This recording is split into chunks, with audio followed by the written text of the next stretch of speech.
இஸ்லாமிய குடும்பவியலிலே ஆண்கள் நிர்வாகம் செய்கிற பொறுப்பை ஏற்றிருக்கிறார்கள் என்பதையும், பொருளாதார பிரச்சனை அனைத்திற்கும் ஆண்களே பொறுப்பாளிகள் என்பதையும் கடந்த சில நாட்களாக நம்ம பார்த்து வருகிறோம்.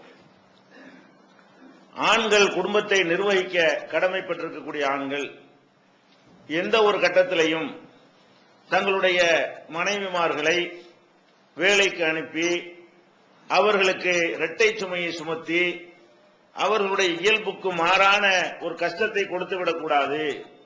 அந்த கஷ்டங்களை நாமே சுமந்து கொண்டு அவர்களை சிறந்த முறையில் கவனிக்க வேண்டும் என்பதற்குரிய பல காரணங்களை நம்ம பார்த்தோம்.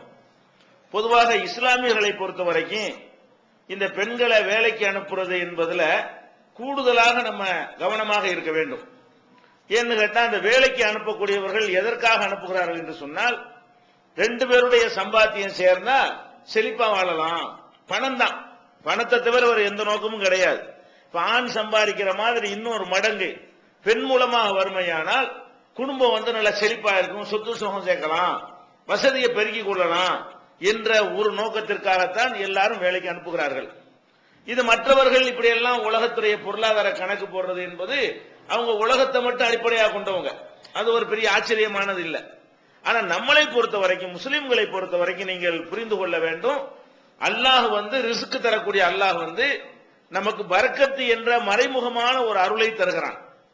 நிறைய பொருளாதாரத்தை தந்துவிட்டு அதுல நம்முடைய தேவைகள் நிறைவேறாம ஆயிடுச்சுன்னு வைங்க, அந்த நிறைய பொருளாதாரத்தினால நமக்கு நன்மை கிடையாது. லட்சக்கணக்கான ரூபாய் வருமானம் அதை விட லட்சக்கணக்கான ரூபாய் செலவாகி போய்விட்டால் அந்த அதிகமான வருமானத்தினால எந்த ஒரு நன்மையும் இல்லை.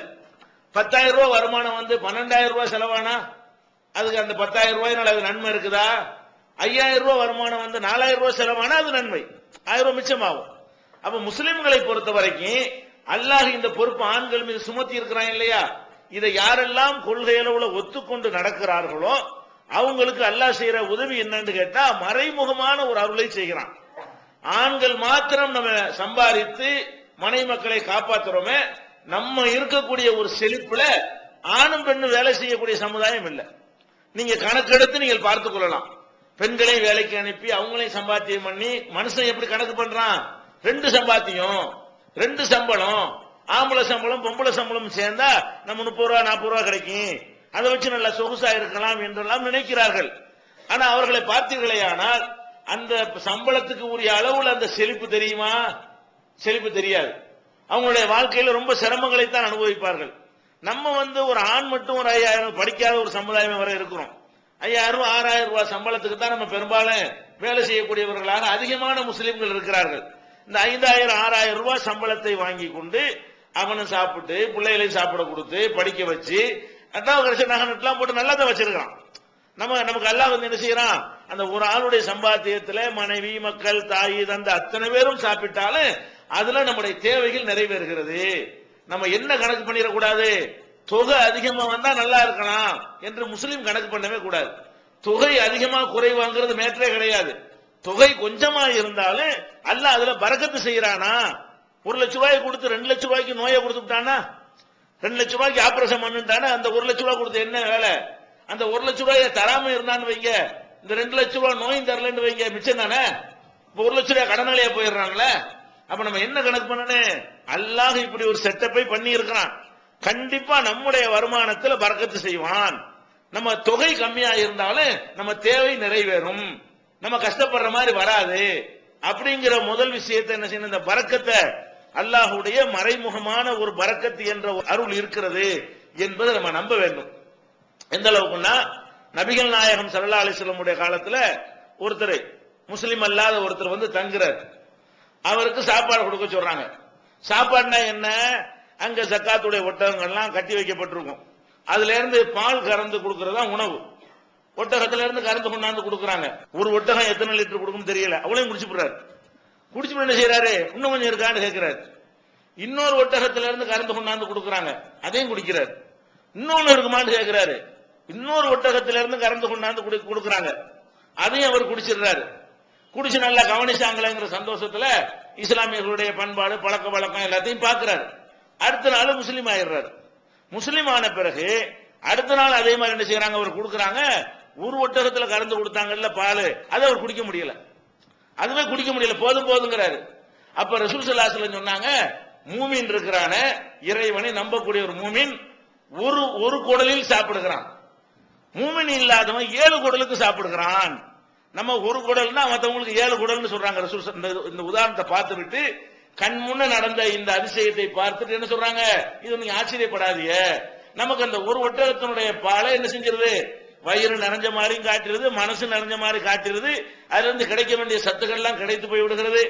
அவருக்கு என்ன செய்யறது, திருப்பி திருப்பி ஒட்டகத்தை பாலை குடிச்சுக்கிட்டே இருக்கிறாரு, பத்தல, அந்த வயிறு கொள்ளுது, அப்ப நிறைய போட வேண்டி வந்துருது, ரெண்டுமே ஒரே ரிசல்ட் தான். அப்ப அதனால ரசூல் ஸல்லல்லாஹு அலைஹி வஸல்லம் என்ன பண்றாங்க, பரக்கத்து ஒன்று இருப்பதை மூமின் ஒரு குடல்ல சாப்பிடுறான் என்ற ஒரு செய்தியின் மூலமாக சொல்றாங்க. அதை நம்ம இன்னைக்கு வரைக்கும் அனுபவிச்சுட்டு இருக்கிறோம். எத்தனையோ சமுதாயங்கள்ல புருஷன் வேலைக்கு போற மாதிரி மனைவியை அனுப்பி 2 பேரும் வேலைக்கு போயிட்டு வந்து சாதாரண நிலையில இருக்கிறாங்க. நம்ம வெளிநாட்டுல போய் 5000 ரூபாய் 6000 ரூபாய்க்கு சம்பளத்துக்கு இருக்கிறான், அவன் தான் வீடு கட்டுறதை பாக்குறீங்க. அவங்க குடிசையில் இருக்கிறாங்க, நம்ம மக்கள் என்ன செய்யறாங்க, வீடு வாசலை கட்டி நல்ல வசதியா இருக்கிறாங்க. அவங்க ஒரு மூக்குப்பட்டு கூட வழி இல்லாம இருப்பாங்க. நம்ம என்ன செய்யறோம், இங்க இருந்து வரைக்கும் அடுக்கிற அளவுக்கு அந்த வருமானம் கம்மி தான். இந்த வருமானம் கம்மியில இவ்வளவு எப்படி செய்ய முடியுது, காசு கம்மியா இருந்தாலும் அதை விட குறைவான காசுல நம்முடைய தேவைகள் நிறைவேறி வருகிறது. அதனால நமக்கு மிச்சமாகிறது. ஒரு கல்யாணத்துக்கு ஒரு பொண்ணை கட்டி கொடுத்தா கூட என்ன பண்றான், அவன் எனக்கு 10000 ரூபாய்க்கு ஒரு நகையை போட்டு பெருசா சொல்லிட்டு 10000 ரூபாய்க்கு நகை போட்டேன் அப்படிமா, இவனுக்கு 10000 ரூபாய் பிசாத்து, ஒரு புடவைக்கு 10,000 நம்ம ஆளுகளுக்கு. இவன் என்ன செய்யறான், ஒரு மகளுக்கு எடுத்து கொடுக்குறாருன்னா அது பாட்டு கிலோ கணக்கில் எடுத்து கொடுக்குறான். ஆசை இந்த வரதட்சணைக்காக சொல்லல, அவனா விரும்பி பிள்ளைகளுக்கு கொடுக்க நினைச்சாலும் கூட அந்த மாதிரி கொடுக்கிற அளவுக்கு ஒரு பரக்கத்தை எல்லாம் செய்யத்தானே செய்யறான். அதனால நீங்க என்ன நினைக்கிறேன், பொருளாதார தேவை, அதிகமான காசு கிடைக்கும் என்ற ஒரு நோக்கத்திற்காக மற்றவர்கள் எப்படி கணக்கு பண்ணி பெண்களை வேலைக்கு அனுப்புகிறார்களோ அந்த மாதிரி நமக்கு வரக்கூடாது. அல்லாஹ்வுடைய செட்டப்புக்கு மாத்தமா இப்படி நம்ம ஆசைப்பட்டால் வேணும்னா 15000 ரூபாய்க்கு 30000 ரூபாய் கிடைக்கும், 30000 ரூபாய் கிடைச்சி 40000 ரூபாய் செலவாகி போயிடும். 30000 ரூபாய் அல்ல தர்மம் என்ன செய்வான், அந்த பரக்கத்தை உறிஞ்சி எடுத்து கொடுத்தா அல்ல தருவான். பரக்கத்து இல்லாத அந்த பணத்தின் மூலமாக உங்களுக்கு 30000 ரூபாய் வர்ற மாதிரி தெரியும், 40000 ரூபாய் போறது உங்களுக்கு தெரியாது. கடைசியில கணக்கு கூட்டி கழிச்சு பார்த்தா மிச்சமா இருக்காது, கையை பிடிக்கிற மாதிரி இருக்கும். அதனால முஸ்லிம்களை பொறுத்த வரைக்கும் இது அல்லாஹ் நம்ம மீது அந்த பொறுப்பை சுமத்தி இருக்கும் பொழுது நம்ம தான் சுமக்கணும். சுமந்தால் அல்லாஹ்வுடைய உதவி இருக்கிறது, மறைமுகமான அருள் இருக்குது. இப்படி நினைத்து விட்டோமே ஆனால் எந்த ஒரு கட்டத்திலும் என்ன செய்ய மாட்டோம், நம்ம மனைவிமார்களை வேலைக்கு அனுப்பணும் என்கிற நிலைமை நமக்கு வராது. அது போக இன்னொன்றையும் நம்ம பார்க்கணும், நம்ம இந்த உலகத்துக்காக உள்ள சமுதாயமா, நான் நேற்று வரைக்கும் சொன்னாலும் உலகத்தில் உள்ள கணக்குப்படி அவங்க வேலைக்கு போக கூடாது. நம்ம முஸ்லிம்களை பொறுத்த வரைக்கும் மறுமையை இலக்காக கொண்ட ஒரு சமுதாயம். இந்த உலகத்தில் வறுமையில இருந்தாலும் கஷ்டமா இருந்தாலும் அதுக்காக வேண்டியெல்லாம் நம்ம நெறியெல்லாம் மீறிடக்கூடாது. இப்ப நம்ம வறுமையா ஒருத்தர் சம்பாதிக்கிறாரு, புருஷன் மட்டும் சம்பாதிக்கிறாரு, சோறு திங்க ஏழுமா அதை பாருங்க, ஏழும்னு சொன்னா அதுல திருப்தி அடைஞ்சிக்கிறங்க. மற்றவர்களை பார்த்து பொறாமப்பட்டு அவன் அப்படி இருக்கான் இவன் இப்படி இருக்கிறான் இந்த மாதிரி ஆசைப்படுவதெல்லாம் நமக்கு தேவையில்லை. நீங்கள் எல்லாத்துக்கும் அல்லாஹ்வையும் ரசூலையும் பேசக்கூடிய, ரசூலையும் அவங்களுடைய குடும்பத்தாரையும் பேசக்கூடிய நாம அவங்களுடைய வறுமை எப்படி இருந்துச்சு, நபிகள் நாயகம் ஸல்லல்லாஹு அலைஹி வஸல்லம் அவர்களுடைய குடும்பத்தார் என்ன பண்ணாங்க, ஒரு பேரிச்சம்பழம் தான் ஒரு நாளைக்கு, அந்த மாதிரி எல்லாம் வாழ்ந்திருக்கிறாங்க. பேரிச்சம்பழம் தண்ணியும் முடிச்சு வாழ்ந்திருக்கிறாங்க, அந்த மாதிரி எல்லாம் அவங்க வாழ்ந்திருக்கிறாங்க. அதனால இந்த மாதிரி நல்ல சொகுசா வாழணும், டீ அது வாங்கணும் இது வாங்கணும் என்பதற்காக வேண்டி கூடுதலா உழைங்க தப்பு இல்லை. அதுக்காக நீ மனைவியை கொண்டு வேலைக்கு அனுப்பிடாது, நல்ல வசதி வேணும் என்பதற்காக வேண்டி உங்களுடைய மனைவிமார்களை வேலைக்கு அனுப்பணும்னு நினைச்சு பார்த்துறாதீங்க. நபிகள் நாயகம் ஸல்லல்லாஹு அலைஹி வஸல்லம் பட்ட கஷ்டம் சிரமம், அந்த சஹாபாக்கள் பட்ட கஷ்டம் சிரமத்தை எல்லாம் எடுத்து பார்த்தோம்னா அந்த மாதிரி நிலையில ஒருத்தம் கூட நீ உலகத்துல இல்ல, அவ்வளவு பெரிய வறுமையில் அவங்க இருந்தார்கள் என்பதையும் நம்ம இது ஒண்ணு புரிந்து கொள்ள வேண்டும். அடுத்து என்ன நீங்க பார்க்கணும்னு கேட்டா, பெண்களை வேலைக்கு அனுப்புற காரணத்தினால இன்னொரு ஒரு சமூக ரீதியாக பொருளாதார ரீதியாக நாட்டுக்கே பெரிய நஷ்டம் ஏற்படுகிறது, நாட்டு மக்களுக்கே பெரிய நஷ்டம் ஏற்படுது. ஏன், ஒருத்தன் ஒரு வேலைக்கு போறான்னு வைங்க, அவனுக்கு ஒரு எல்லாருக்கும் வேலை கொடுக்குற அளவுக்கு நாட்டில் இல்ல, வேலை இல்லா திண்டாட்டம் தலை விரிச்சு ஆடுகிறது, எல்லாருக்கும் வேலை கிடைக்க மாட்டேங்குது. இந்த மாதிரி ஒரு நேரத்துல ஒரு ஆம்பளை வேலைக்கு போனா பொண்டாட்டி பிள்ளை எல்லாம் காப்பாத்திக்கிறானா அந்த குடும்பத்துக்கு ஒரு வேலை ஆயிடுச்சு. ஆனா இப்ப நடைமுறையில் என்ன இருக்குது, புருஷன் வேலைக்கு போனா அந்த செல்வாக்கு வச்சு பொண்டாட்டி வேலைக்கு சேர்த்து விட்டுறான். அப்ப ஒரு குடும்பத்துக்கு 2 வேலையா போயிடுது. ஒரு குடும்பத்துக்கு எத்தனை வேலை, 2 வேலை ஆகும் பொழுது இன்னொரு ஆம்பளைக்கு கிடைக்கும்ல அந்த வேலை, அதை கொண்டு ஒரு குடும்பம் நல்லா இருக்கும்ல, அது பாதிக்கப்படுகிறது. அப்ப நிறைய பேருக்கு வேலை இல்லாமல் போவதற்கும் சமநிலை, பொருளாதார சமநிலை இல்லாமல் போவதற்கும் வேலை இல்லா திண்டாட்டம் பெருகுவதற்கு என்ன காரணம்? ஒரு ஆம்பளை வேலைக்கு போனா அந்த ஆம்பளுடைய வேலை நீங்க எடுத்துக்கிறீங்க, குடும்பத்துடைய வேலை எடுங்க. ஆம்பளைக்கு வேலை பொம்பளைக்கு வேலை இல்லைன்னு அப்படி கணக்கு பார்க்கறான். ஒரு புருஷன் வேலைக்கு போனான்னா அவனுக்காக வேலைக்கு போறான், பொண்டாட்டியும் சேர்த்தான வேலைக்கு போறான், அவளையும் காப்பாத்துறதுக்காக சம்பாதிக்க போறான். அப்போ ஒரு ஆம்பளைக்கு வேலை கொடுத்தால் அதுக்கு அர்த்தம் என்ன? அந்த ஆம்பளைக்கும் பொம்பளைக்கும் உள்ள வேலை அது. ரெண்டு பேருக்காக அவன் வேலை செய்யறதுக்கு தான் அந்த ஊதியம் கொடுக்குறான். அப்ப அப்படி எடுத்துக்கொண்டோமையானால் இந்த பெண்கள் வேலைக்கு, எல்லா பெண்களும் வேலைக்கு போக ஆரம்பிக்கும் பொழுது யாரெல்லாம் போவா? யார் படிச்ச வேலையில் இருக்கிறான்னு அவனுடைய குடும்பத்தாரா போயிருவாங்க. அப்ப ஒரு குடும்பத்தை சேர்ந்த ரெண்டு பேர் வேலை பார்ப்பாங்க, இன்னொரு குடும்பத்தில் உள்ளவனுக்கு வேலைக்கு கிடைக்காது, ஆம்பளைக்கு வேலை கிடைக்காது. அப்ப வேலை இல்லைன்னா குடும்பங்களை சந்தில் அடிக்க வேண்டிய நிலை ஏற்படுகிறது. அப்ப பொருளாதார சமநிலையை இது பாதிக்கிறது. வேலை வாய்ப்புல உள்ள சமநிலையை இது என்ன செய்கிறது? பெண்களும் வேலைக்கு போற காரணத்தினால பாதிக்கிறது. இது என்ன நான் நீண்டு பிரிச்சு பார்க்கறதுனால வர்றது. ஆணு பெண்ணு வேலைக்கு போனா ஒரு குடும்பம் நீங்க எடுத்துக்கிற மாட்டேங்கிறீங்க, அவன் தானே போற, நான் ஏன் போகலன்னு எடுத்துக் கொடுக்கிறார்கள். இது ஒரு அடிப்படையை நீங்க பார்க்கணும். இதுவும் ஒரு கேடு தரக்கூடிய ஒன்றாக இருக்கிறது, வேலைக்கு போய் எல்லாரும் போறதுனால. அடுத்ததாக இன்னொரு விஷயம் என்னன்னு கேட்டா, இந்த பெண்கள் வேலைக்கு போறது சம்பந்தமாக முக்கியமான ஒரு மேட்டர்.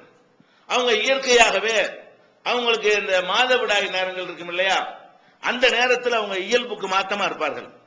அதனால இயல்புக்கு மாத்தமா ஒரு டென்ஷன், ஒரு கோபம், அந்த இடத்துல கூடுதல் ரெஸ்ட் தேவைப்படும்.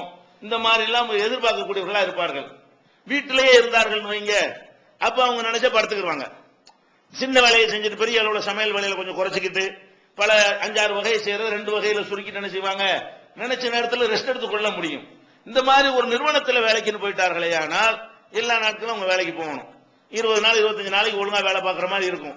அவங்களுடைய அதுவே டென்ஷன் எல்லாம் பார்ப்பாங்க. இப்ப அதோட இதுவும் சேர்ந்து கொள்ளுமே கூடுதல் டென்ஷன். நினைச்ச உடனே அவங்க அந்த மாதிரி ஓய்வு எடுக்க முடியாது. அந்த டென்ஷனால அவர்களுக்கு ஏராளமான பாதிப்புகள் ஏற்படுவதாக இன்றைக்கு விஞ்ஞானிகள், மருத்துவர்கள் ஆராய்ச்சி பண்ணி அது சொல்றாங்க. அந்த மாதவிடாய் நேரத்தில் அவங்க கொஞ்சம் லைட்டா இருக்கணும், அதிகமான சுமைகளை சுமக்க கூடாது, அது அவங்களை பாதிக்கும் என்ற மாதிரி அப்படி ஒரு பலவீனத்தையும் எல்லாம் என்ன செய்யறான், பெண்களுக்கு கொடுத்திருக்கிறான். அதே மாதிரி ஒரு 45 வயசுல எல்லாம் ஆரம்பிச்சிட்டோம்னு சொன்னா அவங்களுக்கு அந்த மாதவிடாய்க்கான அந்த சுரப்பிகள் குறைய ஆரம்பிச்சு விடும். மாதவிடாயுடைய பிரச்சனைகள் வந்தவொடனே அந்த 45ல இருந்து 50 வயசுல அவங்களுக்கு மாதவிடாய் நின்று போயிடும்.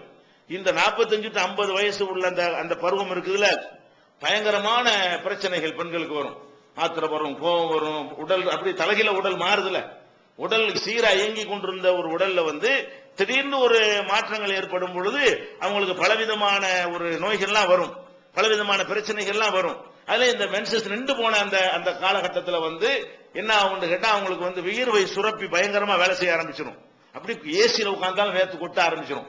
இந்த மாதிரி எல்லாம் இருக்கக்கூடிய அளவுக்கு அவங்களுக்கு ஒரு பாதிப்பு கொஞ்ச நாளைக்கு அதுவரை இருந்து கொண்டிருக்கும்.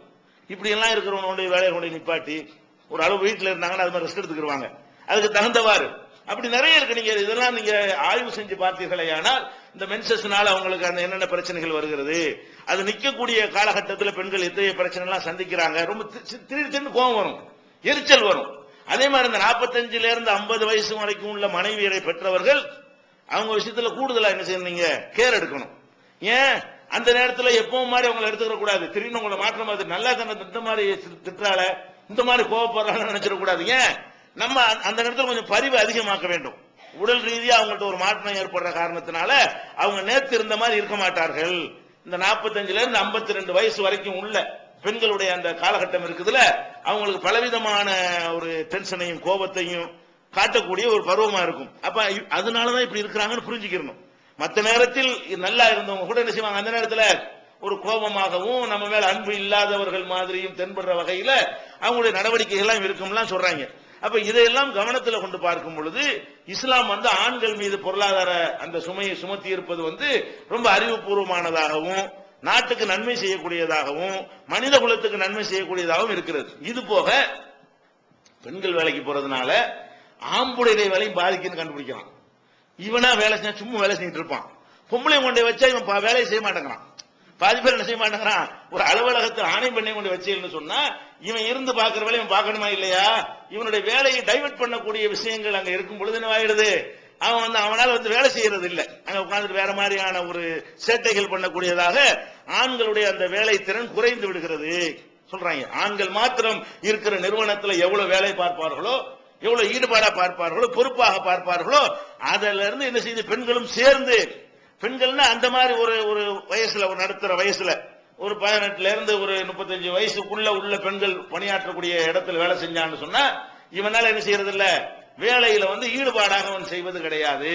அப்ப இதுல சேர்க்கறதுனால ஆணுடைய வேலை பாதிக்கிருப்பாங்க. பெண்களுடைய வேலையை சேர்த்தாங்கிறான், பொம்பளை இல்லாம நிறைய வேலை செஞ்சிருப்பாங்க. ஒரு பொம்பளையுடைய வேலையை செஞ்சதுனால எக்ஸ்ட்ரா நிறுவனத்துக்கு நஷ்டம் தானே தவிர அவ இல்லாம இருந்து அந்த வேலையை சேர்த்துமா பார்த்திருப்பான். அந்த மாதிரியான ஒரு நிறுவனங்களுக்கு கமர்ஷியலா எடுத்துக்கொண்டாலும் என்ன செய்யறது, அதனாலே நஷ்டம் ஏற்படுது என்றெல்லாம் நிறைய கண்டுபிடிக்கிறாங்க. ஆனாலும் இதெல்லாம் மிஞ்சி என்ன செய்யறாங்க கேட்டா, இந்த பெண் உரிமை புரட்சின்னு ஒரு கிறுக்குத்தனம், மூடத்தனமான ஒரு சித்தாந்தத்துக்கு பேரு புதுமை புரட்சின்னு வச்சுக்கிட்டாங்க. யதார்த்தத்தை பாக்குறது கிடையாது, உடற்கூற கவனிக்கிறது கிடையாது, கண்ணு முன்னாடி என்ன விளைவு ஏற்படுதுங்கிறதையும் பாக்குறது கிடையாது. வேலைக்கு போறேன்னு சொல்லிட்டு பொம்பளை எல்லாம் குடிகாரியா மாறி போறாங்கள அதை பாக்குறது கிடையாது. ராத்திரி 2 மணிக்கு வீட்டுக்கு திரும்பி வர்றாங்க கேட்க கூடாதுங்கிற அதெல்லாம் பாக்குறது கிடையாது. புரட்சி புரட்சிக்கு கேட்ட என்னது, அப்புறம் சமத்துவம் சமத்துவம். ஆனா அதுக்கு இந்த மாதிரி ஒரு விஷயங்கள் இருக்கிறது. ஆனா முஸ்லிம்களை பொறுத்தவரை இதெல்லாம் தெளிவாக இருக்க வேண்டும்.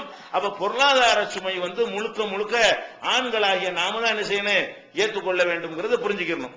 இந்த பொருளாதாரத்தை செலவு செய்யும் பொழுது இன்னொரு விஷயத்தையும் நம்ம பார்க்கணும். இந்த பொருளாதாரம் செலவு செய்யறோம்ல, கடமையோட இஸ்லாம் நிப்பாட்டிடல. கடமையான ஒரு காரியத்தை நீ செஞ்சா கூட அதுக்கு நன்மைகள் இருக்கிறது மறுமையில. இஸ்லாம் எப்படி ஒண்ணு ஆர்வம் விட்டுது, ஆம்பளை கஷ்டப்பட்டு சம்பாதிக்கிறீங்க உண்மைதான். இந்த சம்பாதிக்கிற பணத்தை மனைவிக்கு செலவழிக்கிறதுக்கு, வீட்டு தேவைகளுக்கு செலவழிக்கிறதுக்கு ரொம்ப கணக்கு பண்ணக்கூடாது, ரொம்ப மூடி மூடி வைக்க கூடாது. சில பேர் உலகத்துக்குலாம் வள்ளலா இருப்பாங்க, குடும்பத்துக்கு கஞ்சனா இருப்பான். உலகத்துக்கு என்ன செய்வோம், அதுக்காக வச்சுக்கணும், இதுக்கு 5 லட்சம் வச்சுக்கிறங்க, 3 லட்சம் வச்சுக்கிறங்க, வீட்டு தேவைக்கு ஒழுங்கா கொடுக்க மாட்டான். அப்படிப்பட்ட ஆட்கள் என்ன செய்யறாங்க, இருக்கிறார்கள். அப்ப ஒரு மனிதன் வந்து தான் செலவழிக்கிறதுல வந்து யாருக்கு நல்லபடியா செய்யணும் என்று பாத்தீங்கன்னு சொன்னா, நபிகள் நாயகம் ஸல்லல்லாஹு அலைஹி வஸல்லம் சொல்றாங்க, இத அன்ஃபக ரஜுலு அலா அஹ்லிஹி யஹ்தஸிபுஹா ஃபஹுவ லஹு ஸதகா. வீட்டிற்காக குடும்பத்திற்காக ஒருத்தன் செலவு செய்யும் பொழுது, இறைவா இதை நான் செலவு செய்கிறேன், அவ செலவு அவளே பார்த்துக்கலான்னு மத்தவங்க மாதிரி நானும் விட்டுறலாம், நீ கடமையாக்கி இருக்கிற என்பதற்காகத்தான் இதை நான் செலவு செய்கிறேன், இதற்குரிய நன்மையை நான் உன்கிட்ட எதிர்பார்க்கிறேன் என்று நினைத்துக் கொண்டு ஒருவன் குடும்பத்திற்கு செலவு செய்வானேயானால் ஃபஹுவ லஹு ஸதகா, அது அவனுக்கு சதக்கா செய்த நன்மை. இது சதக்கா கிடையாது, தர்மம் கிடையாது, கடமைதான். இந்த கடமையை செய்யும் பொழுது அல்லாஹ் என்ன பண்றான்னு கேட்டா, மனைவியை கவனித்தான், கடமையை நிறைவேற்றினான்ங்கிற ஒரு நன்மை எழுதி கொள்கிறான். மேற்கொண்டு என்ன செய்யறான்னு கேட்டா, இது நான் சொன்னேங்கிறது தானே செஞ்சிருக்கிறான், அதனால இது தர்மம் செஞ்ச நன்மை சேர்த்து எழுதுறான் அல்லாஹ். அப்ப வெளியில உள்ளவர்களுக்கு நீங்க இல்லாதவர்களுக்கு கொடுத்தீங்கன்னா வெறும் தர்மம் மட்டும் கிடைக்கும். குடும்பத்துக்கு செலவழித்தீர்களே ஆனால் குடும்பத்தை கவனித்த பொறுப்பை நிறைவேற்றின நன்மையும் கிடைக்கும், தர்மம் செய்த நன்மை சேதும், இதனால் அது குறைஞ்சிடாது, பெற்ற நன்மை அந்த மாதிரி கிடைக்கும் என்று நபிகள் நாயகம் ஸல்லல்லாஹு அலைஹி வஸல்லம் அவர்கள் குடும்பத்திற்காக நம்ம உழைத்து சம்பாதிப்பது என்ன வந்துடக்கூடாது, நீ பாட்டு வீட்டுல உட்கார்ந்துட்டு இருக்கிற, நான் தான் சம்பாதிச்சுட்டு இருக்கிறேன் அப்படிங்கிற மாதிரி எல்லாம் அடிக்கடி குத்தி காட்டுறலாம் வச்சிடக்கூடாது. அதெல்லாம் குத்தி காட்டினா நீங்க அல்லாஹ்வுக்கா செய்யணும் ஆயிரும். நீங்க செலவழிக்கணும், எப்படி செய்யணும், இது நமக்கு அல்லாஹ் சுமத்தின கடமை, இதற்கும் அல்லாஹ்விடத்துல கூலி உண்டு என்று நீங்கள் செய்தீர்களேயானால் அவங்கள்ட்ட ஒரு நன்றி இதுக்காக வேண்டி கூடுதலான எதிர்பார்க்க மாட்டோம். அவங்கள குத்தி குத்தி என்ன செய்ய மாட்டோம், பெண்களை பேசவும் மாட்டோம். அப்ப நபிகள் நாயகம் ஸல்லல்லாஹு அலைஹி வஸல்லம் சொல்றாங்க, குடும்பத்திற்காக ஒருத்தன் செலவு செய்யும் பொழுது நீயத்து மட்டும் நல்ல நீயத்தாக இருக்குமேயானால் ஃபஹுவ லஹு ஸதகா, அது அவனுக்கு நன்மையாக மாறிவிடும். இது புகாரியில 55வது ஹதீஸ், 4006வது ஹதீஸ், 5351வது ஹதீஸ் ஆகிய இடங்கள்ல பதிவாயிருக்கிறது. அதே மாதிரி நபிகள் நாயகம் ஸல்லல்லாஹு அலைஹி வஸல்லம் சொல்றாங்க, இன்னக்கலன் துன்ஃபிக நஃபகத்தன் தப்தகி பிஹா வஜ்ஹல்லாஹி, அல்லாஹ்வுடைய திருப்தியை நாடி குடும்பத்திற்காக நீ செலவழிக்கிறிய எந்த செலவு நீ செய்தாலும் இல்லா உஜிர்த அலைஹா, அதுக்கு நீ கூலி கொடுக்கப்படாமல் இருப்பதில்லை மறுமையில. அல்லாஹ்விடத்திலிருந்து உனக்கு என்ன செய்யும், கண்டிப்பா கூலி கிடைக்கும். எந்த அளவுக்கு கூலி கிடைக்கும் என்றால், ஹத்தா மா தஜஅல ஃபீ ஃபமி இம்ராத்திக, உன் மனைவியுடைய வாயில் நீ ஊட்டி விடுகிறாயே அதற்கு உள்பட கூலி கிடைக்கும். ஒரு கவள உணவை நம்ம ஊட்டி விடுறோம்னு சொன்னா ஒரு சந்தோஷத்துல அதுக்கு சேர்ந்து கூடுதல் நன்மை கிடைக்கும், அதுக்கு கூட அல்லாஹ்விடத்துல கூலி கிடைக்கும். அப்ப அந்த குடும்பத்தை கவனித்தல் என்பது எப்படி இருக்கணும்னு கேட்டா, ஏதோ ஒரு வெறுக்கத்தக்கதா நினைத்துக்கொண்டு செஞ்சிடக்கூடாது. எதனா சில காரியங்கள் நம்ம செய்வோம், வரி போடுவாங்கல்ல கவர்மெண்ட்ல, விரும்பியா எல்லாரும் கட்டுறான், வேற வழி இல்லை நம்ம திட்டிக்கிட்டே கட்டுவோம். வரி கட்டணும்னா என்ன செய்யும், சேல் டாக்ஸ் கட்டு, இன்சூரன்ஸ் எடுமாங்க, இன்சூரன்ஸ் மக சந்தோஷமா போயிட்டா கொடுக்குறோம், இதெல்லாம் கட்டி தொலைய வேண்டி இருக்குது. அப்படித்தான் எல்லாருமே என்ன செய்யறான், அரசாங்கத்துக்கு உள்ள வரிகள் இந்த மாதிரி எல்லாம் வரிகள் எல்லாம் கொடுக்கறான். குடும்பத்துக்கு செய்யறது அப்படி நினைச்சிடக்கூடாது. வரி மாதிரி இருக்கலாம் கொடுத்தாலே நம்ம மட்டும் இருந்தா நல்லா இருக்கலாமே, இது இப்படி நினைச்சீங்கன்னு வைங்க, ஒண்ணும் இருக்கா, இப்ப நன்மை இல்லாம போயிடும் மறுமையில. அதனால என்ன செய்யறாங்க ரசூல் ஸல்லல்லாஹு அலைஹி வஸல்லம், உன்னுடைய மனைவிக்கு நீ ஊட்டி விடுகிற ஒரு கவளம் உணவு இருக்குது, அது உள்பட அல்லாஹ்விடத்தில் உனக்கு கூலி கிடைக்கும். இது புகாரியில 56, 1296, 2472, 2744, இன்னும் ஏராளமான இடங்கள்ல இருக்கிறது. புகாரில் நிறைய இடங்கள்ல இந்த ஹதீஸ் பதிவு செய்யப்பட்டிருக்கிறது. அப்ப இதெல்லாம் ஒரு நல்ல காரியம் நினைச்சா தான், அந்த வெறுப்பு இல்லாம ஒரு கடமைக்கு செய்யறோம் நீங்க செஞ்சிடக்கூடாது, ஒரு இபாதத்து செய்யறோம். மறுமை இப்ப தொலைக்கு வந்திருக்கீங்க, பயான் கேட்கறீங்க, நோன்பு வைக்கிறீங்க, இதெல்லாம் இப்படி நன்மையை நாடுறீங்க, வேற ஏதாவது உலகத்துல ஏதாவது எதிர்பார்க்க செய்யறோம். இப்படியாக நம்ம என்ன செய்யணும், குடும்பத்துக்கு செலவு செய்யறதையும் எடுத்துக்கொண்டு செலவழிக்க வேண்டும். அதே மாதிரி நபிகள் நாயகம் ஸல்லல்லாஹு அலைஹி வஸல்லம் சொல்றாங்க, ஒரு மனிதன் செலவு செய்வதிலேயே சிறந்தது எதுன்னு பட்டியல் போடுறாங்க. அஃலலு தீனாரில் யுன்ஃபிகுஹு ரஜுலு, ஒரு ஆண் செலவழிக்கக்கூடிய தீனார் தங்க காசுகளிலேயே சிறந்தது எதுவென்று சொன்னால் யுன்ஃபிகுஹு அலா ஐயாலிஹி, குடும்பத்துக்கு செலவு செய்யறானே அதான் ஃபர்ஸ்ட். இவர் தான தர்மம் மத்தெல்லாம் அப்புறமேல வந்துடும். முதல் இடம் எது, குடும்பத்திற்கு முதல்ல என்னன்னா குடும்பத்துக்கு செஞ்சிட்டோமா, அவங்க தேவையை பூர்த்தி செஞ்சிட்டோமான்னு பார்க்கணும். அதுக்கு செலவழிக்கிறது அது ஃபர்ஸ்ட் இடத்தில் உள்ளது. அப்போது ஒரு மிகச்சிறந்தது. ஓ தீனாருன் யுன்ஃபிகுஹு ரஜுலு அலா தாபத்திஹி ஃபீ சபீலில்லாஹ், அல்லாஹ்வுடைய பாதையிலே போரிடுவதற்காக வேண்டி ஒரு வாகனத்தை வைத்திருப்பான் ஒருத்தன், அந்த வாகனத்துக்கு செலவழிக்கிறான்னு வைங்க, அது இரண்டாவது இடத்துல உள்ளது. ஓ தீனாருன் யுன்ஃபிகுஹு அலா அஸ்ஹாபிஹி ஃபீ சபீலில்லாஹ், அல்லாஹ்வுடைய பாதையிலே போராளிகளா இருக்கிறாங்க இல்லையா, ஒரு நாட்டில் யுத்தம் நடக்கிறது, யுத்தத்தில் போய் அவங்க உயிரை கொடுத்து தியாகம் பண்றதுக்கு போறாங்க, நல்ல காரியத்திற்காக வேண்டி அவங்களுக்காக வேண்டி நம்ம செலவு செய்தோம் என்று சொன்னால் அது மூணாவது இடத்துல உள்ளது. மற்றதெல்லாம் அது கீழே ரசூல் ஸல்லல்லாஹு அலைஹி வஸல்லம் பட்டியல் போடுறாங்க. அப்ப அல்லாஹ்வுடைய பாதையில நாட்டையும் ஊரையும் மக்களையும் காப்பாத்துறதுக்கு போர் செய்ய போறாங்களே, அதுக்கு செலவழிக்கிறது விடவும் எது முதலிடத்தில் இருக்கிறது, குடும்பத்திற்கு செலவு செய்வது முதலிடத்தில் இருப்பதாக நபிகள் நாயகம் ஸல்லல்லாஹு அலைஹி வஸல்லம் சொல்றாங்க. இது முஸ்லிம்ல 1660வது ஹதீஸ்ல இது எழுதப்பட்டிருக்கிறது.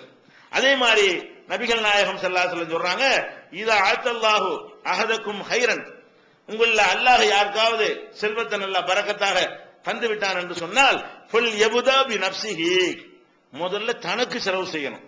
ஒருத்தனுக்கு அல்லாஹ் நிறைய கொடுத்துட்டான்னு வைங்க, அவன் கிழிஞ்ச சட்டையை போட்டு அடுத்த சட்டை எடுத்து கொடுக்க கூடாது. அவங்க நல்ல சட்டையான செய்யணும், தனக்கு செலவழித்துக் கொள்ள வேண்டுமா. அகலி பைத்திஹி, அதுக்கு அடுத்து குடும்பத்துக்கு செலவழிக்கட்டும்.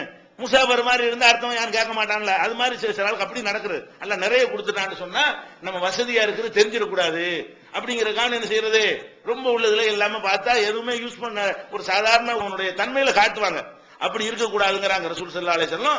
அல்லாஹ் உங்களுக்கு ஒரு செல்வத்தை நல்லா கொடுத்தான்னு சொன்னா உனக்கும் உன் குடும்பத்துக்கு செலவு பண்ணு, நீ நல்லா வகையா சாப்பிடு, வீட்டுக்கு நல்லா வீட்டு தேவையான சாப்பாட்டுக்கு உணவுக்கு மற்ற தேவைகளுக்கெல்லாம் செலவு செய்யி. இது முஸ்லிம்ல 3398வது ஹதீஸ்ல இடம்பெற்றிருக்கிறது. அப்ப இந்த குடும்பத்திற்கு செலவு செய்தல் என்பது ரொம்ப ரொம்ப ஒரு நன்மை தரக்கூடிய பயன் தரக்கூடிய காரியமாக நபிகள் நாயகம் ஸல்லல்லாஹு அலைஹி வஸல்லம் அவர்கள் நமக்கு சொல்லி காட்டியிருக்கிறார்கள்.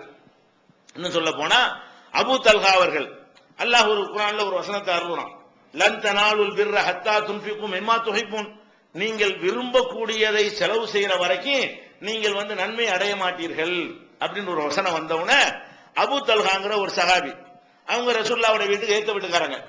அப்ப அபூ தல்ஹா என்ன செய்யறாங்க, ரசூலுல்லாஹ்ட்ட அல்லாஹ்வுடைய தூதரே, இந்த அல்லாஹ் இப்படி ஒரு வசனத்தை அருளிட்டான், ஆனா என்கிட்ட இருக்கிற சொத்துக்கள்லயே இந்த ஒரு தோட்டம் ஒன்று வச்சிருக்கிறேன், அது ரொம்ப ஒரு மதிப்புமிக்க ஒரு தோட்டம், நல்ல இடத்துல அமைஞ்சிருக்கும் போல இருக்கு, நல்ல ஒரு மகசூலை தரும் நினைக்கிறேன். அவர் சொல்றாரு, இதுதான் ரொம்ப செழிப்பான ஒரு தோட்டமா இருக்கிறது. அந்த தோட்டத்தில் ரசூலுல்லாஹ் போயிட்டு வருவாங்க, ஏத்தாப்புல இருக்கிறதுனால அந்த தோட்டத்தில் போய் ரெஸ்ட் எடுத்துட்டு அதுல உள்ள தண்ணியை குடிச்சிட்டுலாம் ரசூல் ஸல்லல்லாஹு அலைஹி வஸல்லம் வருவாங்க, அவங்களும் அதை பயன்படுத்திக்கிறாங்க. அப்படி ஒரு தோட்டம். அவர் என்ன பண்றாருன்னு கேட்டா, இந்த தோட்டத்தை அல்லாஹ் நன்மையான காரியத்தை விரும்புறதை செலவழிக்க சொல்றான். நான் ரொம்ப விரும்புறது இதுதான், என்னுடைய சொத்துக்கள்லயே எனக்கு ரொம்ப பிடிச்சது எது இதுதான், அதனால இதை நீங்களே வச்சுக்கிறங்க, நல்ல காரியத்தை பயன்படுத்திக்கிறங்க, ஏழை பாளையில கொடுத்துக்கிறங்க என்று ரசூலுல்லாஹ்ட்ட கொண்டாந்து ஒப்படைக்கிறார். அவர் வீட்டுக்கு பக்கத்தில் இருக்கக்கூடிய பைருஹாங்கிற பேருடைய ஒரு பெரிய தோட்டத்தையே நபிகள் நாயகம் ஸல்லல்லாஹு அலைஹி வஸல்லம் கொடுக்குறேங்கிறார். ரசூலுல்லாஹ் என்ன சொல்றாங்க, பஹ் பஹ் மாலுன் ராபிஹுன், ஏன்ப்பா அதை கொடுக்கறது, நல்ல லாபம் தரக்கூடியதாச்சே, விரும்புறதுக்கு இந்த அர்த்தம் இல்ல, நம்ம நல்லா வருமானம் வந்துகிட்டு கொடுத்துட்டு அப்புறம் கஷ்டப்படக்கூடாது இல்லையா, அது வேணா வேற ஏதாவது இருந்தா கொடுக்கலாமா, நல்ல லாபம் வந்துகிட்டு இருக்கு, நீ அதை போய் கொடுக்குற, ஏன்னா அந்த தோட்டத்தை பத்தி எல்லாமே ரசூலுல்லாஹ்வுக்கு தெரியும், தொடர்புல இருக்கிற காரணத்தினால. அதை கொடுக்க வேணாம், இல்ல ரசூலுல்லாஹ் நான் கொடுத்துறேன், நான் கொடுக்கணும்னு முடிவு பண்ணிட்டேன் அப்படிங்கிறார். அப்படியே கொடுக்கணும் முடிவு பண்ணிட்டீல்ல, அப்படின்னா ஒன்னு செய்யி, அன் தஜாலஹா லில் அக்ரபீன், உன் சொந்தக்காரங்களை கூட கொடுத்துரு.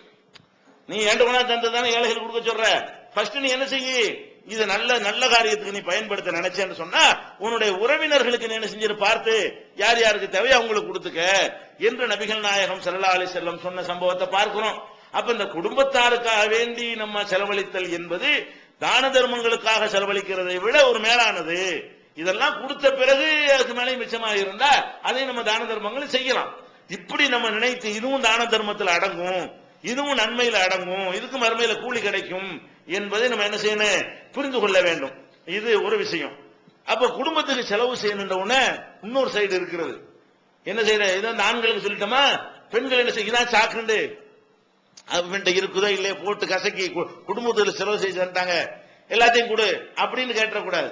குடும்பத்துக்கு செலவு செய்தல் என்று சொன்னால் ரசூல் ஸல்லல்லாஹு அலைஹி வஸல்லம் கேட்கிறாங்க சஹாபாக்கள், அல்லாஹ்வுடைய தூதரே குடும்பத்துக்கு செலவு செய்ய அள்ளியில் கொடுக்க சொல்றீங்களா, அதுக்கு என்ன அர்த்தம் விளங்கலையேங்கிறாங்க.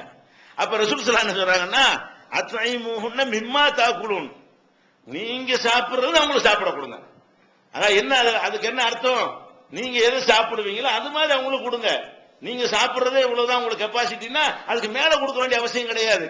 நீங்கள் எதை அணுகிறீர்களோ அதுல இருந்து நீங்க அவங்களுக்கு அணிய கொடுங்க. இந்த தராதரத்தை பார்த்துக்கிறங்க, உங்களுடைய பொருளாதார நிலையை பார்த்துக் கொள்ளுங்கள். உங்களுடைய நிலையை கஷ்டத்தில் இருக்குமையானால் நீங்க என்ன செய்யக்கூடாது, அதுக்கு மேல எல்லாம் மனைவிக்கு கொடுக்கணும்னு அவசியம் கிடையாது. அப்ப பெண்கள் என்ன யோசிக்கணும்னு கேட்டா, நம்ம கணவருடைய வருவாய் என்ன, அந்த வருவாய் நமக்கு மட்டுமா சொந்தங்கிறது அவங்க யோசிக்கணும். அந்த வருவாய் நமக்கு மட்டுமா சொந்தம், மனைவிக்கு மட்டுமா சொந்தம்? ஒரு புருஷன் சம்பாதிக்கிறான்னு சொன்னா அந்த சம்பாத்தியத்தில் அவன் தாய்க்கு சொந்த பங்கு இருக்கிறது, அவருடைய தகப்பனுக்கு பங்கு இருக்கிறது. அந்த புருஷனுடைய சொந்தக்காரங்க ஏதாவது ஏழைகளா இருந்தாங்கன்னு சொன்னா அண்ணன் தம்பி அக்கா தங்கச்சி கஷ்டப்படுறவங்க இருப்பாங்க, அவங்களுக்கு நம்ம கணவர் கொடுக்க வேண்டியது இருக்கிறது. இதுக்கெல்லாம் சேர்த்துதான் இவருடைய வருவாய். நீங்க முதல்ல பெண்கள் புரியணும், ஆண்களுக்கு வரக்கூடிய வருவாய் மனைவிக்காக மட்டும் அவர் சம்பாதிப்பது இல்லை. மனைவி மட்டும் கவனித்த நிலையில் அவர் மூத்தாகிவிட்டால் அல்லாஹ் தப்பிச்சுக்கிறவாரா?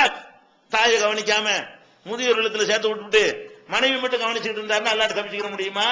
அப்ப அல்லாஹ் அவர் ஏன் தாயை கவனிக்கலன்னு கேட்பானா இல்லையா?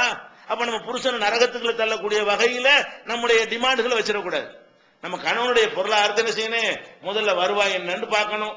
அந்த வருவாயில அவர் எதுக்கெல்லாம் கடமைப்பட்டு இருக்கிறாரு, அவரை நல்லவராக்குறதுக்கு பெண்கள் உதவணும், சொர்க்கவாசி ஆக்குறதுக்கு உதவணும்.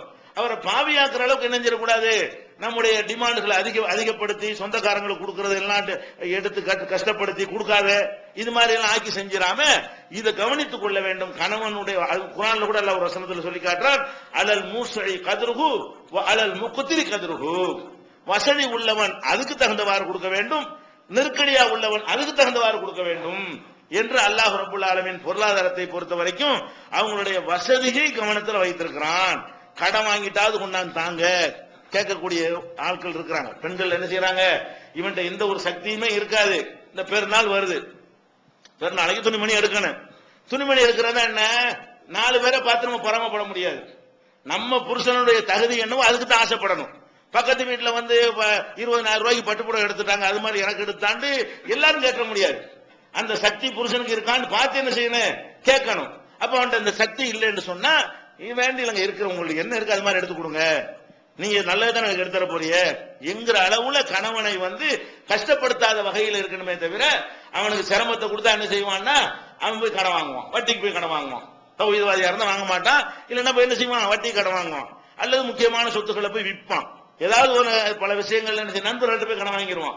அப்ப கடன் வாங்கினா அவனுடைய சுயமரியாதை எல்லாம் போயிடும், அது திருப்பி கொடுக்க முடியாத நிலை வரும், அவனுக்கு எல்லாம் டென்ஷன் வரும், தூக்கம் வராது, பலவிதமான பிரச்சனைகளுக்கு உள்ளாகுவான். அப்ப கணவன் நமக்காக கஷ்டப்பட்டு உழைக்கிறான், நம்ம அவனுக்கு சுமையை கொடுத்துடக்கூடாது என்பது என்ன செய்யணும், பெண்கள் புரிந்து கொள்ள வேண்டும்.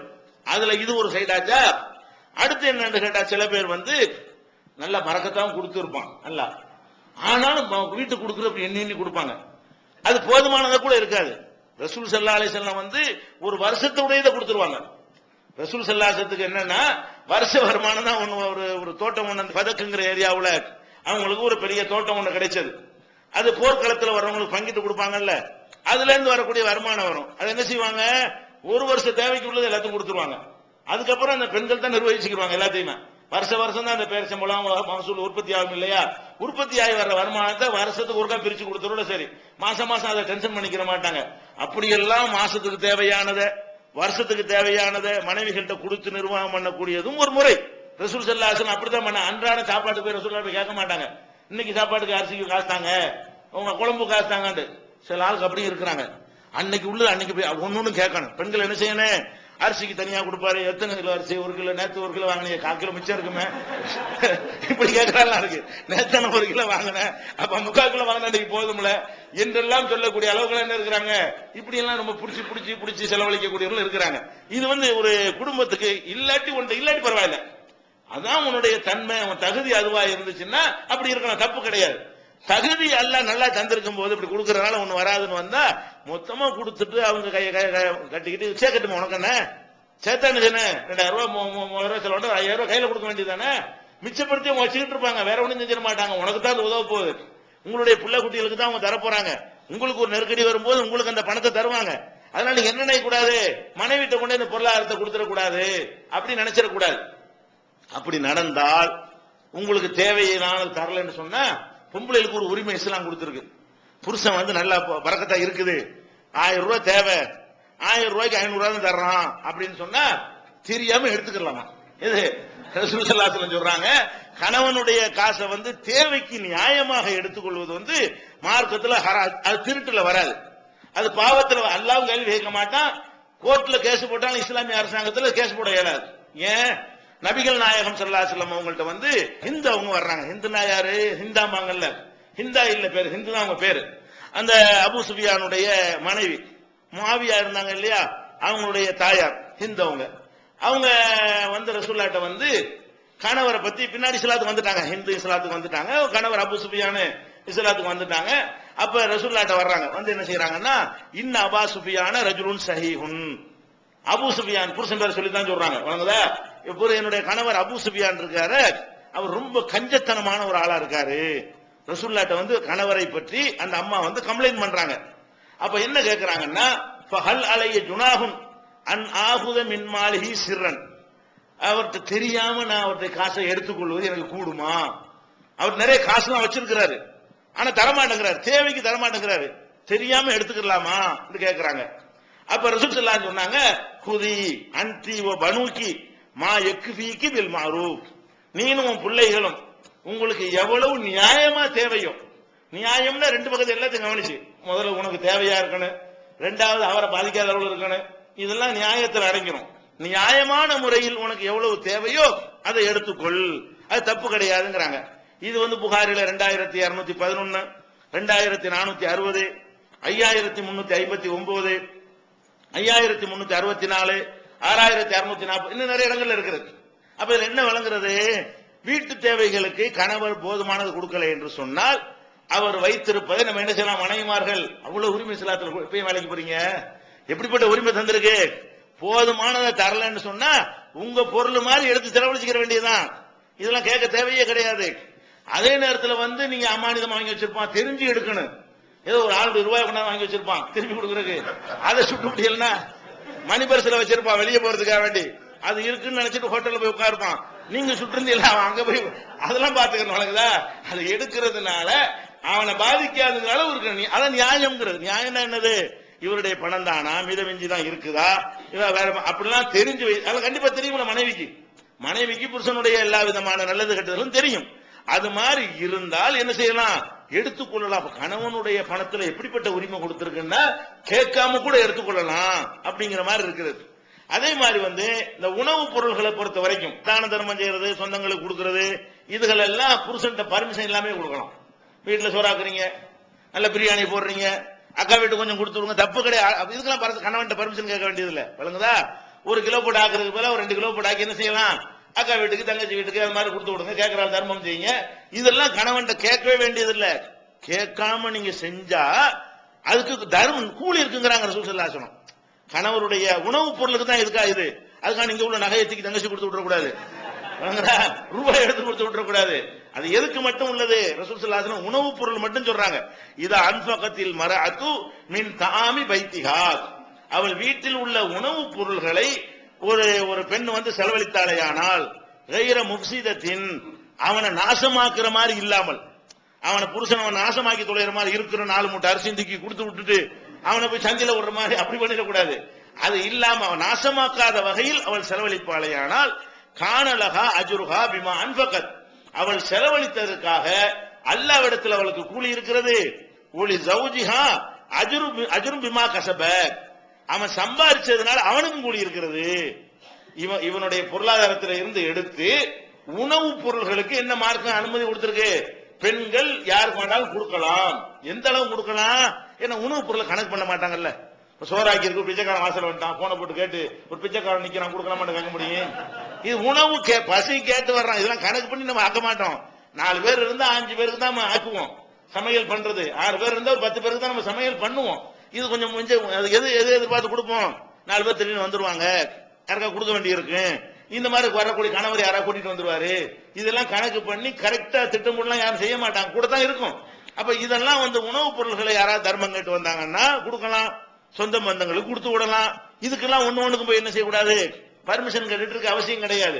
இப்படி செஞ்சா அவனுக்கு எப்படி உங்க அக்கா விட்டு கொடுத்த, எப்படி தங்கச்சி, இவனு கேட்க முடியாது. ஏன் இந்த ஹதீஸ காட்டி போயிட வேண்டிய சொல்லிட்டாங்க, போய் அல்லாட்ட கூலி கிடைக்கும், நான் கொடுத்தேன்ல எனக்கும் அல்லாட்ட கூலி உனக்கும் கூலி, போய் சரி அப்படின்னு சொல்லிடலாம். அந்த அளவுக்கு என்ன செய்யுது, கணவனுடைய சொத்துக்கள் அப்படி ஒரு உரிமையை கொடுக்கிறது.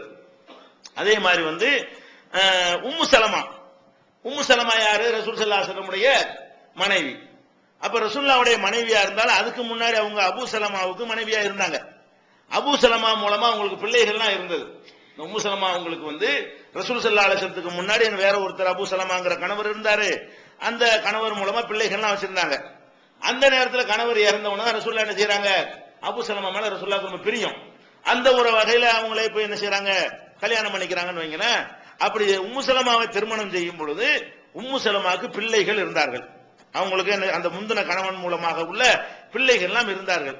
அப்ப இவங்களுக்கு என்ன வருதுன்னு கேட்டா, நீங்க செலவுக்குன்னு எனக்கு தந்துடுறீங்க, மொத்தமா கொடுத்துருவாங்கல்ல, அன்றாடம் கொடுக்க மாட்டாங்கல்ல. இந்த பொருளாதாரத்தை ஏன் உங்க பிள்ளைகளை, ஏன் பிள்ளைனா ஏன் பிள்ளைகளுக்கு நான் செலவு செய்தால் எனக்கு கூலி கிடைக்குமான்னு கேட்கிறாங்க. ரசூலுல்லாஹ் உம்மு சலமா கேட்கிறாங்க, அந்த பிள்ளைகள் என்னோட இருக்கிறாங்க, நான் தான் அவங்களை சுமந்து பெற்றிருக்கிறேன், என்னதான் இருந்தா நான் தான் உங்களுக்கு தாயி, ஆனா நீங்க எனக்கு தந்திருக்கிறீங்க, இதுல இருந்து நான் என்னுடைய பிள்ளைகளுக்காக வேண்டி நான் செலவழித்தேனே, ஆனால் அதுக்காக வேண்டி எனக்கு ஏதாவது கிடைக்குமா கேட்கிறாங்க. எப்படி கேட்கிறாங்க? ஹல்லி மின் அஜ்ரின் ஃபீ பனி அபூ சலமா, அபூ சலமாவுடைய பிள்ளைகள் என்று இருக்கிறாங்களே, அபூ சலமா மூலம் பிறந்த பிள்ளைகள், அவர்களுக்காக வேண்டி உன்ஃபிக அலைஹிம், நான் செலவு செய்தால் எனக்கு ஏதாவது கூலி கிடைக்குமா, அல்லாஹ்விடத்தில் எனக்கு நன்மை கிடைக்குமா அப்படின்னு கேட்கிறாங்க. அப்ப ரசூல் ஸல்லல்லாஹு அலைஹி சொல்றாங்க, நாம் லக்கி அஜ்ருமா அன்ஃபக்தி அலைஹிம், அவங்களுக்கு நீ என்ன செலவு செஞ்சிருக்கிறாயோ அதுக்குரிய கூலி அல்லாஹ்விடத்தில் இருக்கிறது. அப்ப கணவரிடமிருந்து உள்ள பொருளாதாரத்தை அந்த கணவருக்கு சம்பந்தம் இல்லாத பிள்ளைகளுக்கு, வேற ஒரு கணவன் மூலமாக பெற்ற பிள்ளைகளுக்கு அந்த தாய் செலவழித்தால் அது கூடுதலா கூலியை தரக்கூடிய ஒரு காரியம், செலவழிக்க செய்யலான்னு விளங்குறது. இப்ப கணவனுடைய வருமானத்துல நம்ம வீட்டுக்கு மட்டும் தான் வச்சுக்கணும் அவசியம் கிடையாது. அந்த பெண்ணு சம்பந்தப்பட்ட அவங்க சொந்த பந்தங்களுக்கு என்ன செஞ்சுக்கலாம், செலவு செஞ்சு கொள்ளலாம், அது கூலி கிடைக்கும். இது புகாரில 5054வது ஹதீஸ்ல இது இடம்பெற்றிருக்கிறது. அப்ப பெண்களுக்கு செலவு செய்யறது அவ்வளவு உரிமை கொடுத்திருக்குது. அது இது ஒரு வகை. இன்னொன்னு என்னன்னா, பெண்கள்கிட்ட சுயமா வேற காசு இருக்கும். ஏன்னா அவங்க வாரிசு முறையில அவங்களுக்கு சொத்து வந்திருக்கலாம், தாப்பன் இறந்து போயிருப்பாரு, அவங்கள்ட்ட சொத்து வந்திருக்கலாம், அல்லது கல்யாணம் ஆச்சுன்னு சொல்லி சேமிப்பு ரூபா கொடுப்பாங்க, அதை சேர்த்து வச்சிருக்கலாம், அல்லது கணவரை மாசத்துக்கு உணவு நிர்ணயிச்சு கொடுத்துருவாரு, மாசம் 10,000 ரூபாய் கொடுத்துருவாரு, 5,000 ரூபாய் அவங்க செலவு பண்ணுவாங்க, ஒரு 5,000 ரூபாய் மிச்சமா கூட வச்சிருப்பாங்க. இப்படி பெண்கள்கிட்ட அவங்களுக்குன்னு என்ன இருக்கு, சில சொத்துக்கள்லாம் இருக்கும். அது மாதிரி நகை நட்டு அதுன்னு அவங்க சேர்த்து வச்சிருப்பாங்க. இதெல்லாம் அவங்கள சேர்ந்ததுதான். அல்ல கணவனை என்ன செய்வான், சந்தோஷத்துல அடிக்கடி வாங்கி கொடுப்பான். இந்த பொருளாதார உணவு உடை அல்லாம என்ன செய்வான், திடீர்னு ஒரு செயினை வாங்கி போடுவான், ஒரு வளையல வாங்கி போடுவான். இதெல்லாம் போட்டாதுக்கு என்ன அர்த்தம், அவளுக்கு சொந்தமாக்குறேன்னு அர்த்தம். சொல்லி கொடுக்காட்டி அவளுக்கு தான் அர்த்தம். இந்த ஒரு பொதுவா சொத்துக்காக வாங்கி வச்சிருக்கேன், தேவைப்பட எடுத்துக்கிறோம்னு சொன்னா அது ஒரு கணக்கு. அப்படி சொல்லாம கொடுத்தீங்கன்னா அன்பளிப்பை கொடுத்தா என்ன ஆயிடுச்சு, கொடுத்ததுதான், அது மனைவிக்கு சொந்தம். இந்த மாதிரி அவங்களுக்கு சில சொத்துக்கள் இருக்குன்னு வைங்க, அதை நல்ல காரியங்களுக்கு கொடுத்தார்களே, ஆனால் அதை புருஷன் கேட்க இயலாது. பர்மிஷன் வாங்காமலே கொடுக்கலாம். சொல்லாமே கொடுக்கலாம். வந்திருக்காங்கன்னு வைங்களேன், வலையில கழட்டி போட்டு போனா போகலாம், யாரும் கேட்க முடியாது. மார்க்கத்துல ஒரு நல்ல காரியத்துக்காக கொடுக்கறது கேட்கும் பொழுது கழட்டி போட்டு அவங்களுக்கு சொந்தமானதா இருந்தால், அவங்களுக்கு சொந்தமானதா இருக்குமே, ஆனால் அவங்க என்ன செய்யலாம், இதை கணவன்கிட்ட பர்மிஷன் கூட கேட்க வேண்டியது இல்லை. கணவனுடையது இல்லை, அவங்களுடைய தானே. பெண்ணுடைய ஆணுடைய பொருளாதாரத்தை பொறுத்த வரைக்கும் கேட்காம எடுத்துக்கலான்னு உரிமையை கொடுக்குது. பெண்ணுடைய பொருளாதாரமா இருந்த நிறைய பேருக்கு இது வைத்த கலக்குறீங்க. மனைவிமார்களை கூட்டிட்டு வந்திருப்பாங்கல்ல, அவங்களுக்கு சரியில்லை. அது என்னன்னு கேட்டா, நபிகள் நாயகம் ஸல்லல்லாஹு அலைஹி வஸல்லம் காலத்துல பெண்கள் பெருநா தொழுகைக்கு வருவாங்க, வரணும் கண்டிப்பா, கட்டாயமா. என்ன செய்யணும், பெண்கள்லாம் பெருநா தொழுகைக்கு வரணுங்கிறதுக்காகத்தான் திடல்ல கொண்டே வச்சாங்க. அதுல கூட அந்த மாதவிடாய் பெண்கள்லாம் கூட அதுல கலந்து கொள்ளணுங்கிறதுக்காகத்தான் பள்ளிவாசல்ல வைக்கல. வெளியில இருந்தா அந்த தொழுகை நேரத்தில் ஒதுங்கி கொண்டு மற்ற நேரத்தில் எல்லாரையும் போல அவங்களும் சந்தோஷமா இருக்கணும் என்பதற்காக வேண்டி இப்படி கட்டளை இட்டாங்க. அப்போ ஒரு பெருநாள் அன்னைக்கு வரும்பொழுது மக்கள் பயங்கரமான கூட்டம். நபிகள் நாயகம் ஸல்லல்லாஹு அலைஹி வஸல்லம் அவர்கள் குத்பா உரை நிகழ்த்துகிறார்கள். அந்த உரை இப்ப மைக்கெல்லாம் அந்த காலத்தில் இல்லை இல்லையா, அந்த கடைசி வரைக்கும் எட்டல. ஆண்கள் அளவுக்கு தான் அந்த உரை கேட்கறதை தவிர பெண்கள் பகுதிக்கு என்ன செய்யல, அவங்க பேசின பேச்சு எட்டல. அது அவங்களுக்கு தெரியும், கூட்டத்தை பார்த்து நம்மளே விளங்கிக்கிறோம்ல. கூட்டத்தை பார்த்து என்ன செய்யும், இந்த பேச்சு இவ்வளவு தூரத்துக்கு தான் எடுக்கும் என்று நம்ம விளங்கிக்கிறோம். அப்ப ரசூல் ஸல்லல்லாஹு அலைஹி வஸல்லம் வழங்கி கொண்டு என்ன செய்யறாங்க, ஆகா நம்ம சொன்ன உரை ஆண்கள் அளவுக்கு தானே போயிருக்குது, பெண்கள் பகுதிக்கு உன்னை எட்டலைன்னு சொல்லிட்டு உரையை முடிச்சுட்டு என்ன செய்யறாங்க, வேகமா பெண்கள் பகுதி கிட்ட போறாங்க. அங்க ஒரு உரை நிகழ்த்துறதுக்காக வேண்டி ஒரு பெருநாள் தினத்துல உள்ள அந்த பயானவங்களை கேட்கல, நல்ல செய்திகள் ஆம்பளை எல்லாம் கேட்டாங்க, பெண்கள் கேட்காம இருக்கேன்னு போய் அங்க போய் என்ன செய்யறாங்க, ஒரு உரையை நிகழ்த்துறாங்க. பெருநாளைக்காக வேண்டி இன்னொரு குத்பா நிகழ்த்துறாங்க. அப்ப அந்த உரையை நிகழ்த்தும் போது என்ன பண்றாங்க, நிறைய விஷயங்கள்லாம் சொல்லி அவங்களுக்கு டாபிக் தர்மம்னு எடுத்துக்கிட்டாங்க. ஆம்பளைகளுக்கு என்ன டாபிக் சொன்னாங்கன்னு சொல்லப்படல. ஆனா பெண்கள் பகுதியில் போய் என்ன செய்யறாங்க, தர்மம் செய்வதனால் என்னென்ன நன்மைகள் கிடைக்கும் அப்படிங்கறத பற்றி நிறைய விஷயங்களை சொல்லும் பொழுது ஒவ்வொருத்தரும் ரொம்ப ஆர்வப்பட்டு என்ன செய்யறாங்க, ஆளுக்கு நான் கொடுக்குறேன் நீங்க கொடுக்குறேன் அங்கேயும் கொடுக்குறாங்க. தர்மம் செய்யறாங்க, தனியாவும் தர்மம் செய்யலாம். பைத்துல் மால்ல கொடுத்தா ரசூலுல்லாஹ் பார்த்து என்ன செய்வாங்க, தேவையானவங்களுக்கு கொடுத்துக்கிடுவாங்க. அப்ப பிலால் என்ன செய்யறாங்க, அவங்க ஒரு துண்டை ஏந்திக்கிட்டே போறாங்க. ஒவ்வொரு பெண்ணும் அவங்களுடைய கழுத்துல உள்ளது, காதுல உள்ளது எல்லாத்தையும் கழுத்து என்ன செய்யறாங்க, அந்த துண்டுல போடுறாங்க. இது அவங்கள்ட்ட உள்ள நகை நட்டு தான் வச்சிருந்திருக்காங்க. இந்த நகை நட்டை கணவர்கிட்ட கேட்கவும் டைமும் இல்லை. இது பெண்களுக்கு இப்படி உரை நிகழ்த்துவாங்கன்னு முந்தைய திட்டமிட்டதும் கிடையாது. இது தற்செயலா நடக்கிறது. இந்த உரை கேட்காதனாலதான் என்ன செய்யறது, அங்க கிட்டேயே போறாங்க. முன்னாடியே பர்மிஷன் கேட்டுக்க வாய்ப்பு இல்லை. முன்னாடி இப்படி ரசூலுல்லாஹ் கேட்பாங்க, நம்ம கொடுக்கலாமா அப்படின்னு மசூரா பண்ணிட்டு வந்திருக்க முடியாது. அப்ப திடீர்னு அந்த இடத்துல உரை நிகழ்த்துறாங்க.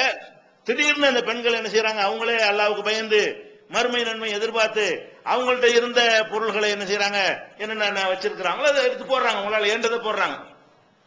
அப்ப இது புகாரில 98, 863, 964, 1431 இப்படி நிறைய இடங்கள்ல இருக்குது.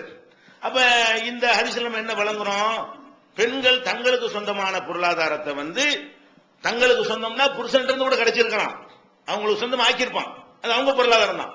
அது புருஷன் இருந்து வந்த பொருளாதாரமா இருந்தாலும் சரி, தகப்பன் இருந்து வந்த பொருளாதாரமா இருந்தாலும் சரி, அவங்களே சில சம்பாத்தியத்தில் ஈடுபட்டு வீட்டு வேலைகள் ஏதாவது செஞ்சு சம்பாதிச்சு வச்சிருந்தாலும் சரி, பெண்களுடைய பொருளாதாரத்துக்கு யார் சொந்தக்காரங்க, பெண்கள் தான் சொந்தக்காரங்க. ஆணுடைய பொருளாதாரத்துக்கு ஆணு சொந்தக்காரன் ஆகல. பாருங்க இப்படி சுதந்திரம் பத்தியலா, நம்ம பொருளாதாரத்தை தேவைப்பட்டா எடுத்துக்கலாமா, அப்படி எல்லாம் கொடுத்துட்டு பெண்களுக்கு என்ன பண்ணிவிட்டான், பெண்களுடைய பொருளாதாரத்துக்கு பெண்களே சொந்தக்காரங்க. அவங்க நினைச்சா என்ன செய்யலாம், கணவனுக்கு சொல்லாம கூட அனுமதி வாங்காம கூட நல்ல காரியங்களுக்கு தங்களுடைய பொருளாதாரத்தை செலவு செய்து கொள்ளலாம், இதெல்லாம் கேட்க வேண்டியது இல்லை என்று சொல்லியிருக்கு. அதே மாதிரி அல்லாஹ் கூட குர்ஆன்ல 4:32 சொல்லி காட்டுகிறான், லிர்ரிஜாலி நஸீபுன் மிம்மக்தஸபு வலின்னிசாஇ நஸீபுன் மிம்மக்தஸபுன. பெண்கள் சம்பாதிச்சது பெண்களுக்கு உரியது, ஆண்கள் சம்பாதிச்சது ஆண்களுக்கு உரியது என்றும் அல்லாஹ் திருமறை குர்ஆன்ல சொல்லி காட்டுகிறான். அப்ப இதெல்லாம் வச்சு இந்த பெண்களுக்கு பொருளாதார சுதந்திரம் இஸ்லாத்துல கொடுக்கப்பட்ட அளவுக்கு யாருக்கும் எங்கேயுமே கொடுக்கிறார். வேற வேற சமுதாயங்கள்ல பெண்கள் பேர்ல சொத்தை வச்சுக்கிற கூடாது. வேற வேற சமுதாயங்கள்ல எடுத்து பாத்தீங்கன்னா சொத்து யார் பேர்ல இருக்க கூடாது, பொம்பளை பேர்ல சொத்தை இருக்கக்கூடாது. ஒன்னு புருஷனை சார்ந்து இருக்கணும், புருஷன் இல்லாட்டி தாப்பனை சார்ந்து இருக்கணும். இதுதான் பெண்களுடைய தலைவிதி என்று வைத்திருந்தார்கள். இஸ்லாம் அந்த காலத்துல என்ன பண்ணிருச்சு, சொத்து மகருங்கிற பேர்ல சொத்து, நகை நட்டுங்கிற பேர்ல சொத்து, வீடு வாசல் சொத்து சோமலாம் அவங்க பேர்ல வச்சுக்கலாம். இந்த மாதிரி ஒரு பொருளாதார சுதந்திரத்தை இஸ்லாம் கொடுத்து அவங்க வேலைக்கு போக தேவை இல்லாமலே நல்லா இருக்கு. ஆம்பளைக்கு தான் கஷ்டமே தவிர பொம்பளைகளுக்கு என்ன இருக்கு, பொருளாதாரத்துல ரொம்ப தன்னிறைவு பெற்றவர்களாக நினைத்தால் இருக்க முடியும். ஆண்களும் மார்க்கத்தை பேணி பெண்களும் மார்க்கத்தை பேணினார்களே ஆனால் பெண்களுக்கு அந்த மாதிரியான பிரச்சனை இருக்காது. இது போக ஆண்களை பொறுத்த வரைக்கும் இந்த குடும்பத்துக்கு மனைவிக்கு செலவு செய்யறதா இது வரைக்கும் பார்த்தோம். மனைவிக்கு செலவு செய்யற மாதிரி நீங்க கவனித்துக் கொள்ள வேண்டும். இருக்கிறது எல்லாம் பொண்டாட்டிக்கு நிறைய பேர் இப்படி இருக்கிறாங்க. அதெல்லாம் அப்படி செஞ்சிடக்கூடாது. இன்னும் சில பேர் என்ன செய்யறாங்கன்னா வெளிநாடுகள்ல இருந்து லட்ச லட்சமா சம்பாதிக்கிறாங்க. சம்பாதிச்ச அவ்வளவு சொத்துக்களையும் மனைவி பேர்ல எழுதி வச்சுக்கிறாங்க. அங்க வெளிநாட்டுல இருந்து இந்த நாட்டில் உள்ளவர்களுக்கு என்ன செய்யறாங்க, மனைவி பேர்ல எழுதி வச்சிடறாங்க. எழுதி வச்சுட்டாங்கன்னா கடைசியில் என்னவாக, ஒரு பிரச்சனை வந்து ஏதாவது வேற மாதிரி ஆகி போச்சுன்னு வைங்க, எல்லாம் விட்டுட்டு அவ எடுத்துட்டு போயிடுறான். அப்படி நடக்குது. விவாகரத்தாகி போயிடுது. வேற மாதிரியான இந்த பொருளாதார புடி பூராத்தையும் அப்படி கொடுத்த உடனே இவன் ஒண்ணும் இல்லாம போச்சா, தேவைக்கு கொடுக்க வேண்டியதுதான். ஆனால் என்ன செய்யறான்னு கேட்டா, இவனை செக்யூர் பண்ணி கொள்ளாம, இவனை பாதுகாத்துக் கொள்ளாம அந்த மாதிரிலாம் எழுதி கொடுக்கக்கூடிய நிலையெல்லாம் இருக்கிறது. அதுக்கு காரணம் என்னன்னு கேட்டா, பொருளாதாரத்தில் உங்களுக்கு ஏனைய கடமைகளை நீங்க புரிஞ்சுக்கிறல. மனைவிக்கு கொடுக்கிற கடமை இருக்கிற மாதிரி எல்லாமே மனைவிக்கு இல்ல. நம்ம விளங்கணும். நம்ம சம்பாதிக்கிற சம்பாத்தியம் ஃபுல்லா யாருக்கு இல்ல, மனைவிக்கு மட்டும் நம்ம சம்பாதிக்கவில்லை. இந்த சம்பாத்தியத்தில் நம்ம தாயை கவனிக்கிற கடமை இருக்கு, மற்ற உறவினர்களை கவனிக்கிற கடமை இருக்குன்னா விளங்க வேண்டும். அதுக்கு தான் நபிகள் நாயகம் ஸல்லல்லாஹு அலைஹி வஸல்லம் அவர்கள் அதை சேர்த்தே நமக்கு சொல்றாங்க. எப்படி சொல்றாங்க, மன் அஹக்குன் நாசி பி ஹுஸ்னி சுஹபதி, அழகான முறையில் நான் கவனித்துக் கொள்வதற்கு ரொம்ப தகுதி படைத்தவர்கள் யார் என்று ஒருத்தர் கேட்கிறார். நான் வந்து இந்த உலகத்தில் இருக்கிற மக்கள்லயே நான் யாரை நல்லா கவனிக்கணும் அப்படின்னு கேட்கிறார் ஒருத்தர் ரசூலுல்லாஹ்ட்ட வந்து. அவங்க என்ன செய்யறாங்க, கால உம்முக்க, உன் தாயை கவனிக்க வேண்டும். மனைவியை சொல்லல. யார சொல்றாங்க, ஃபர்ஸ்ட் நீ யாரை கவனிக்கணும், மனைவியை கவனிக்கிற கடமை. அதை விட யாரை கவனிக்கிற கடமை, தாயை கவனிக்கிறது கடமை. அப்ப உம்முக்க, உன்னுடைய தாயைத்தான் கவனிக்கணும் அப்படின்னு சொல்றாங்க. அப்ப அடுத்தவர் கேட்கிறாரு, சரி ஃபர்ஸ்ட் தாய், ரெண்டாவது யாரு, சும்மா மன்றாங்க. அடுத்தபடி யாரை கவனிக்கணும், ரசூலுல்லாஹ் என்ன செய்யறாங்க, தாயை கவனிக்கணுங்கிறாங்க ரெண்டாவது தடவை. அவர் என்ன செய்யறாரு, ரசூலுல்லாஹ்க்கு விலங்கல இருக்கு நம்ம கேட்டதுன்னு சொல்லிட்டு அடுத்தபடி யாருன்னு ரெண்டாவது மூணாவது கேட்கிறாரு.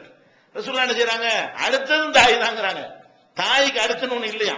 எதுக்கு அது சொல்றாங்க, தாய்க்கு அடுத்தாப்புல வைக்கக்கூடியது ஒண்ணுமே கிடையாது. 3 தடவை சொல்லிவிட்டு அவர் விட மாட்டேங்கிறாரு. அது சரிங்க, அது பரவாயில்ல, சும்மன், அப்புறம் யாரு சொல்லுங்க, தாய் தான், அது சரிதான், அடுத்து யாரு, 4வது தடவை கேட்கும்போது சொல்றாங்க, அபூக்க, உன்னுடைய தகப்பனாரை நீங்க கவனிக்க வேண்டும். அப்போ ஒரு ஆண் மகனுக்கு வந்து என்ன இருக்கு, கல்யாணம் ஆன உடனே அப்படியே எல்லா தாய் தான் மறந்துடுறான். பாத்துக்கிட்டு இருக்கிறோம். தாய் வந்து சந்தில விட்டு வந்துடுறான். அவன் தன்னுடைய சுயநலனை மட்டும் என்ன செய்ய, பெண்கள் அப்படி திட்டம் போடுறாங்க. பெண்கள் என்ன செய்யறாங்க, நம்ம தனி கொடுத்துமா போயிடலாம், எப்படியாவது 3 மாசம் 6 மாசம் கஷ்டப்பட்டு சமாளிப்பாங்க. அதுக்கப்புறம் என்ன ஆயிரும், இந்த தனி கொடுத்தனம்ங்கிற நோய் வந்துடும். நம்ம தனியா கொண்டு வச்சிருங்க, வேற வீடு பிடிங்க, எனக்கு இங்க இருக்க முடியல, குடும்பப்படுத்துறாங்க, கஷ்டப்படுத்துறாங்க நினைச்சா சொல்லி தனியா வர்றது அந்த பெண்கள் விரும்புகிறார்கள். ஆம்பளை என்ன பண்றான், இது வந்து பாவம் விளங்க மாட்டேங்குது. நம்ம புருஷனை பாவியாக்குறோம், அவனை நரகவாசி ஆக்குறோம். தாயை கவனிக்காத ஒரு குற்றவாளியா போய் மர்மையில நிற்பான். பொண்டாட்டியை கவனிச்சாங்கிற வகையில் என்ன கரெக்டா நடந்திருப்பானே தவிர, தாயை கவனிக்கிற கடமையிலிருந்து நம்மனால நான் அது காரணம் வந்து அந்த சுமையை பெண்கள் தானே சுமக்கணும். ஆம்பளை தாயை விட்டுட்டு வர்றாருன்னு அவனுக்கு குற்றம் இருக்கிற மாதிரி அதை தூண்டுறது யாரு, அது அந்த நிலைக்கு தள்ளினது யாரு, பெண்ணு தானே. பெண்கள் என்ன பண்ணணும், நம்ம கணவர் வந்து தாயை கவனிக்கிற கடமைப்பட்டிருக்கிறாரு, தகப்பனாரை கவனிக்க கடமைப்பட்டிருக்கிறாரு, அதுக்கு நம்ம முட்டுக்கட்டை போட்டக்கூடாது, அதை ஊக்குவிக்கணும். இன்னும் சொல்ல போனா தாய் தந்தை இருக்கிறது தான் குடும்பத்துல வந்து டென்ஷன் எல்லாம் குறைக்க நல்லா விளங்கிக்கிறங்க. நிறைய பேர் நினைச்சிட்டு இருக்காங்க தனியா போயிட்டா நல்லா இருக்கலாம்னு சொல்லி. அது புருஷனுடைய கடமை, மார்க்கத்திலையும் தவறிடுறாங்க. உலகத்திலேயும் நன்மையை தருமா, தராது. ஒரு குழந்தைய வச்சுக்கிறது கூட உங்களுக்கு முடியுமா, நீங்க மட்டும் இருக்கிறீங்க, ஒரு ஜோடியா போய் பிரிஞ்சு போயிட்டீங்க, ஒரு புள்ள பிறந்துருச்சு, அதை உங்களுக்கு மேய்க்கவாது முடியுமா, முடியாது. அதுக்கு என்ன வேணும், அது நீ உங்களுக்கு சந்தோஷமா கூட இருக்க கூடாது. இந்த குழந்தை அது ஒரு குழந்தையோட தனியா போயிட்டாங்கன்னு சொன்னா அது பண்ற சேட்டையில உங்க சந்தோஷமா கூட இருக்க மாட்டாங்க. அந்த மாதிரிலாம் இருக்கும். அப்ப அது மாதிரி ஒரு தாய் தந்தை இருந்தாங்கன்னு சொன்னா அவங்க என்ன செய்வாங்க, அந்த பிள்ளைகளை பராமரிச்சுக்கிடுவாங்க, கவனிச்சுக்கிடுவாங்க. பல விஷயங்கள் பக்கபலமா இருப்பாங்க, துணையா இருப்பாங்க. கணவன் வெளியே வேலைக்கு போயிருவான், மனைவி மட்டும் வீட்டுல உட்கார்ந்து இருந்தா அதுவே பலவிதமான ஒரு தனிமை இருக்குல்ல. தனிமைங்கிறது பலவிதமான மன அழுத்தத்தை உண்டாக்கும். அதெல்லாம் மாத்தி ஒரு பக்கபலமா இருக்கிறது. இதெல்லாம் எதுல இருக்கிறது, நம்ம கணவனுடைய தாய் தந்தையர்கள் இருந்தா தான் உலகத்திலேயும் நல்லா இருக்கலாம். மறுமையிலையும் கணவனுடைய தாய் தந்தையெல்லாம் கவனிச்சதுனால கணவரும் நல்ல நிலையில் இருப்பாரு, நம்மளும் நல்ல நிலையில் இருப்போம் புரிந்து கொள்ள வேண்டும். இந்த கடமைக்கு பெண்கள் குறுக்க நிக்க கூடாது. அதே மாதிரி ரசூல் ஸல்லல்லாஹு அலைஹி வஸல்லம் சொல்றாங்க, வபுதா பிமன் தஊல், நீ யாரு மீது யாருக்கு கடமைப்பட்டிருக்கிறாயோ அவர்களை கொண்டு உன்னுடைய பொருளாதாரத்தை செலவு செய்ய ஆரம்பின்னு சொல்லும் பொழுது ஒரு பட்டியலே போடுறாங்க. என்ன, உம்மக்க, முதல்ல உங்க அம்மாவை கவனி, ஓ அபாக்க, உன்னுடைய தகப்பன கவனி, ஓ உக்தக, உன்னுடைய சகோதரி கவனிக்கிறது பெரிய டேஞ்சர். தாய் தந்தையை கவனிச்சா கூட பெண்கள் விட்டுருவாங்க. ஒரு ஆம்பளை வந்து அவனுடைய அக்கா தங்கச்சி கொடுத்தான்னா வில்லி யாரு குடும்பத்திலேயே? ஒரு பெண்ணுக்கு வில்லி யாருன்னு பாத்தீங்கன்னு சொன்னா புருஷனுடைய அக்கா தங்கச்சி தான் வில்லி. வழங்குதா? அது ஆனா நெருக்கமா இருக்க வேண்டிய எப்படி உள்டா வழங்குறாங்கன்னு பாருங்க. நம்ம கணவனின் சகோதரினா நெருக்கமா இருக்கணும். உனக்கு ஒண்ணா நான் இப்ப எனக்கு ஒண்ணா நீ நிக்கணும், அப்படி ஒரு சந்தோஷம் நமக்குள்ள ஏற்பட்டு போச்சுன்னு விளங்காம இந்த கணவன் வந்து அக்கா தங்கச்சி கொடுக்கறது மட்டும் பிடிக்கவே மாட்டேங்குது. ஆனா ரசூல் ஸல்லல்லாஹு அலைஹி வஸல்லம் என்ன பண்றாங்க?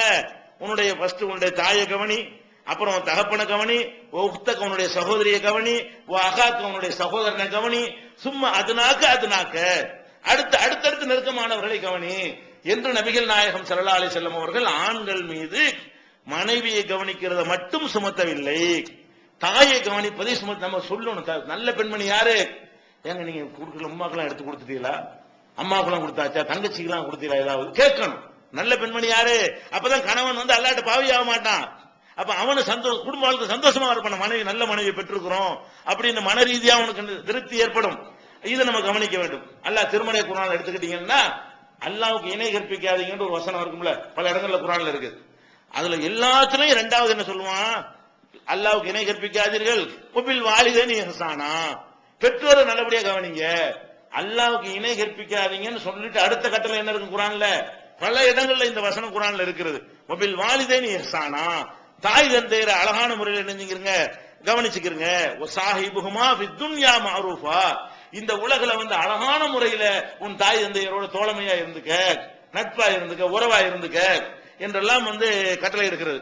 இது 4:36, 2:215 இன்னும் நிறைய வசனங்கள்ல பெற்றோரை கவனிப்பதை பற்றி மார்க்கம் ரொம்ப அழுத்தமாக சொல்கிறது. அப்ப அதனால பெண்கள் என்ன செய்யணும்? கணவன்மார் உங்களுக்கு அந்த கடமை இருக்கு, ஆம்பளைகளுக்கு கடமை இருக்குது. பெண்களும் இதை தூண்ட வேண்டும், என்னது கெடுக்க கூடாது. கணவன் வந்து தன்னுடைய பொருளாதாரத்திலிருந்து செய்ய வேண்டிய உற்றார் உறவினருக்கு செய்யற கடமைகளை எடுத்தாங்கன்னு சொன்னா அதோட நாசமா போயிடும். குடும்ப வாழ்க்கை நெஞ்சு சீரழிஞ்சு போயிடும். அது இஸ்லாமிய குடும்பமா இருக்காது. நீ மாதிரி தாய் இருந்தாலும் விட்டு தனி கொடுத்தனும் கூட வந்துட்டு போ, அவங்கள கவனிக்கணும். அதுதான் உனக்கு நன்மை இருக்குன்னா பேசி வச்சுக்கிட்டு வரலாம். ஆனால் தாய் தந்தையர் அவங்களுடைய தேவைக்கு நம்மளை எதிர்பார்க்கக்கூடிய நிலையில் இருப்பார்களே, ஆனால் நம்ம தான் அவங்களுக்கு கொடுக்க வேண்டும். ஏன்னா நம்மளை கஷ்டப்பட்டு இந்த வளர்த்திருக்கிறாங்க. அப்படி எல்லாம் சொல்லி காட்டுறான். அமலத்துக்கு உம்முகு வகனன் அலா வகனின், அவனுடைய கஷ்டத்துக்கு மேல் கஷ்டத்தை சுமந்து கொண்டு ஒரு தாய் என்ன செய்யறா? தன்னுடைய குழந்தைய பெற்றெடுக்கிறாள் எல்லாம் சொல்லி காட்டுறான். சீனு கூட சொல்லாதீங்க நல்லா சொல்லி காட்டுறான். அந்த மாதிரி நம்ம வந்து கவனிக்க கடமைப்பட்டவர்களா இருக்கிறோம் என்பதையும் ஆண்கள் புரிந்து கொள்ள வேண்டும்.